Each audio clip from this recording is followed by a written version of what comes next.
आई-बाबा होण्याचं स्वप्न कधी-कधी खूप जवळ असूनही ते आपल्याला मृगजळासारखं किंवा फार दूर का बरं वाटतं? तो टप्पा कठीण का वाटतो? त्यालाच आपण सहज आणि सोपं करूया. इन्फर्टिलिटी म्हणजे काय? त्याच्यासाठी मला नॅचरली जायचं आहे? का मला फॉलिक्युलर स्टडी करावी लागणार आहे? का मला लॅप्रोस्कोपी करावी लागणार आहे? का IUI करावं लागणार आहे? का टेस्ट ट्यूब बेबी करावं लागणार आहे? का PGT करावं लागणार आहे? किती अवघड आहे माझा हा रस्ता. म्हणूनच तुमच्या मनातले हे सारे प्रश्न सोडवण्यासाठी आम्ही एक छोटासा प्रयत्न करणार आहोत आणि एक तुमच्यासाठी खास सीरीज घेऊन येणार आहोत. Life IVF journey hope to home.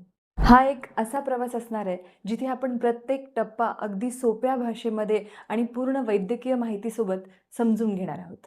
पहिल्या कन्सल्टेशनपासून ते लागणाऱ्या तपासण्या, त्याला लागणारी ट्रीटमेंट, जर आपल्याला लागलेलं IVF, ते एम्ब्रिओ ट्रान्सफर, ते सुंदर येणाऱ्या त्या 2 लाईनपर्यंत आपला हा प्रवास सोबत राहणार आहे. ॲडव्हान्स इन्फर्टिलिटी ट्रीटमेंट किंवा IVF ही मेडिकल ट्रीटमेंट नसून हा एका कुटुंबाच्या आशेचा प्रवास आहे. तर आशेच्या प्रवासापासून ते तुमच्या घरापर्यंत येणाऱ्या आनंदाचा प्रवास हा आपण सोबतच करूयात.